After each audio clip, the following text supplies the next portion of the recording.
Howdy there, folks. This is Lapidary Dave. And right now, I'm here with some beautiful material. Some of it I'm going to carve and some of it I'm going to polish. I'm also here with my belt buckle that I wear every day. What's so interesting about all of this material and the stones in my belt buckle is that they're all man-made materials. Some of them are a byproduct of industry, and some of them were made intentionally and have been upcycled.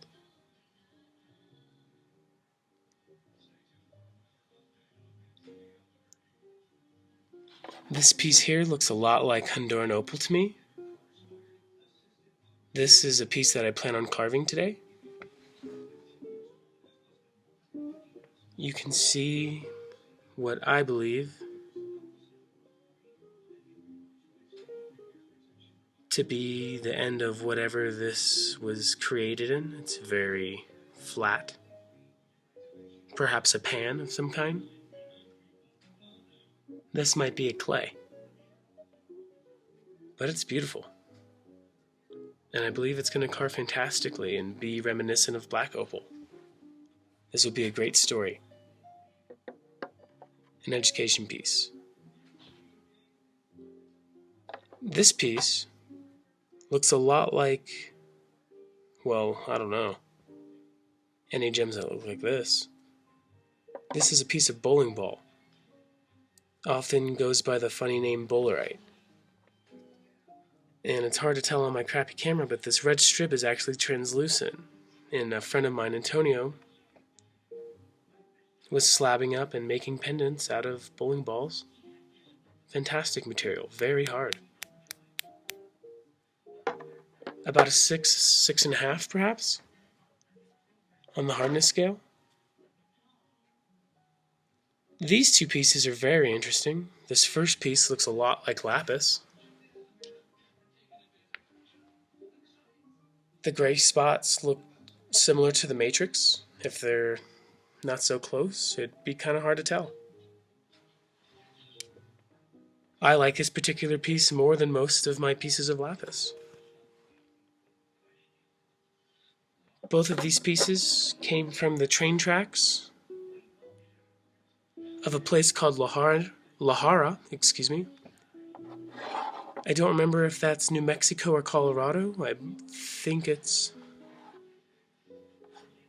maybe 2, 3, 4 hours away from my home here in Taos, New Mexico. I went there on tour with my country band and picked this material up raw from the train tracks. I believe it's slag glass. And the gray, perhaps, is something that it melted into, perhaps part of the crucible, or some kind of plaster. This piece reminds me of mountains. The black is the mountains, and this is the sky.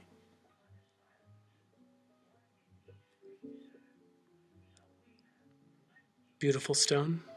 We call it Lahara agate. Me and my friend who went and found this, we plan on giving a piece to the mayor in a pendant form. The mayor was responsible for hiring us to play at his small town last minute, and it was a great time. This stone, similar to these,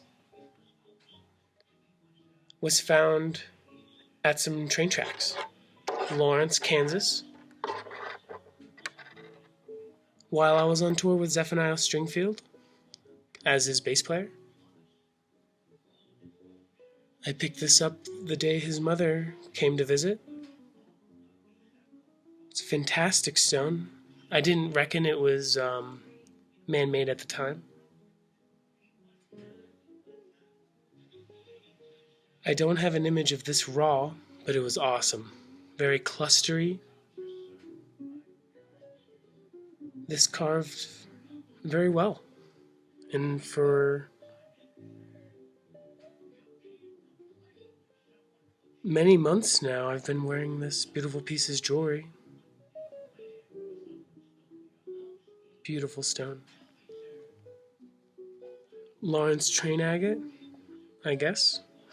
Beautiful. And my belt buckle here. Well, this is a good old-fashioned fake piece of turquoise. Nothing too fancy about that. The nickels are cute.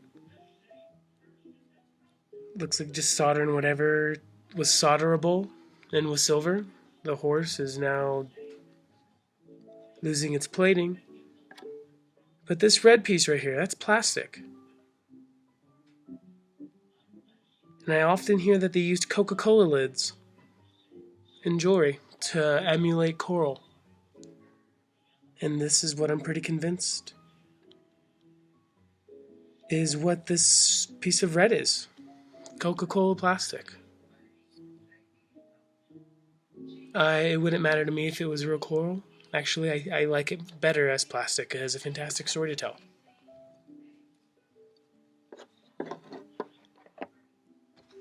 Anyway, I love man-made or fake materials, especially when they're my doing.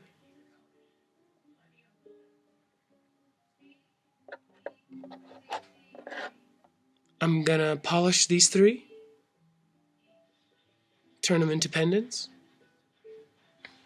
and carve a piece of this, just to see what happens. I think it's gonna turn out fantastically. I don't have much time, it's getting late.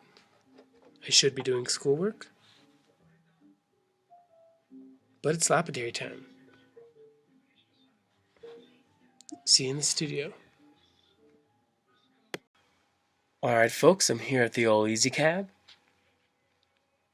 I'm going to start with this fake opal that broke while I was trying to cut it. This is a cute stone. I don't know anything about it. Besides that, I'm 99.999% sure that this thing is faker than fake.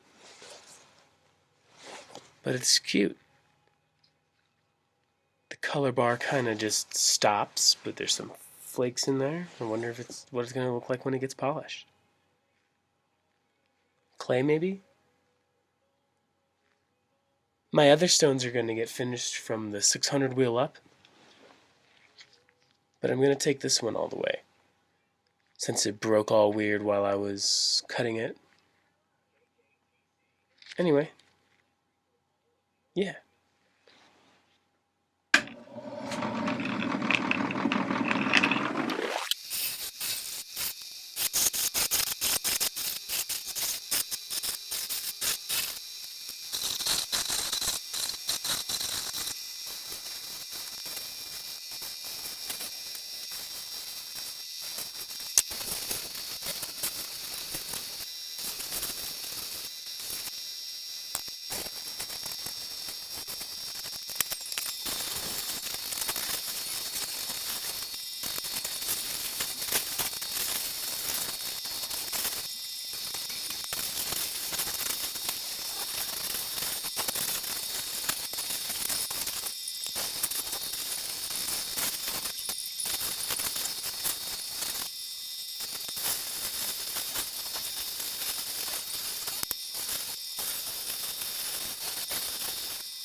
Okay, folks, that was interesting. Pretty fun. I'm going to take everything inside and chat about it. This is that fake opal thing. I have no idea what's up with the back, that black stuff.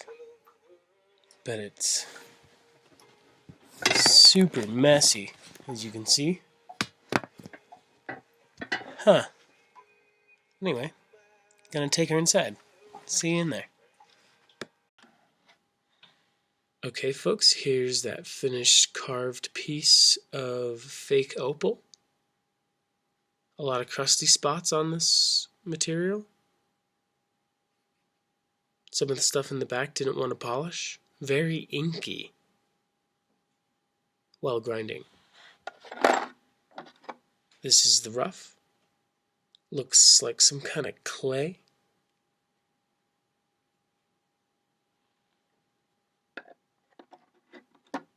Don't know much about whatever this is.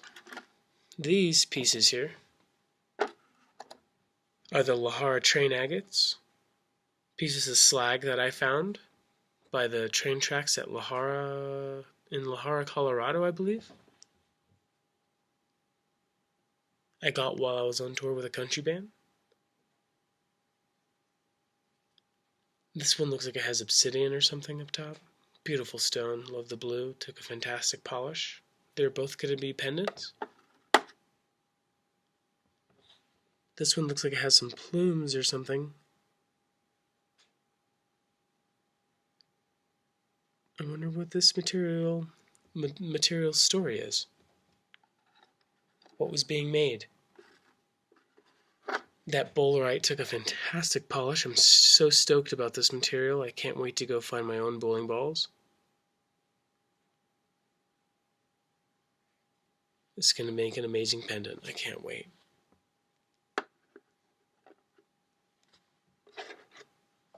This piece of material here is what they call blue aura quartz. This material is a man-made glass, I believe. I bought it for a friend of mine that doesn't carve jewelry but makes high-end crystal nuts and bridges for acoustic instruments. Amazing. My friend is a truly amazing gentleman. I have a few stories about some fake material. The first piece of fake material I picked up looked a lot like this. It was just a piece of blue on the ground at the Tucson Gem and Mineral Show. There's crystals everywhere, all over the ground. People drop, so you pick them up. Picked up a piece of blue, ran over to the Diamond Pacific booth and grinded it. Turns out it was a crushed up piece of parking bumper. My friends all got a good laugh out of that. The second most funniest fake stone I ever was involved with was one time at the Tucson Gem and Mineral Show. Because there's so many crystals all over the ground, laying everywhere, I'm always keeping an eye out. I was picking up these little pieces of opal off the ground. Had an awesome little blue flash to them. I collected a good amount, and I showed my grandmother, who then told me it was loose pieces of the crystal cat litter that she bought, a different kind that was a little bit lightweight, and it was used cat litter on the ground that I was picking out of the sand.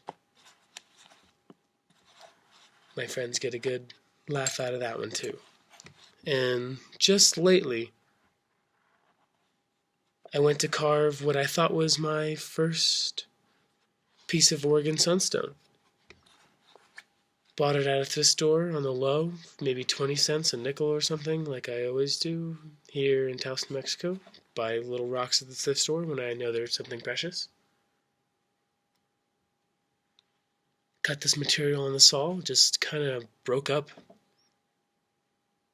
I put the orange sunstone actually to my tongue, something I never do, and found out quick that it was a piece of salt rock. Completely fooled me. I thought it was an orange piece of sunstone, and I thought I could see the flash and the color and everything in it. Much like the opal, I was very surprised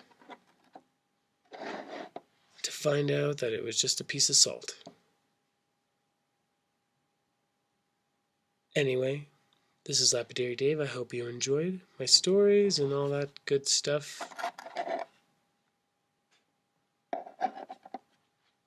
Man-made materials, fake materials, they're all fun. Have a great day, folks. See you next time.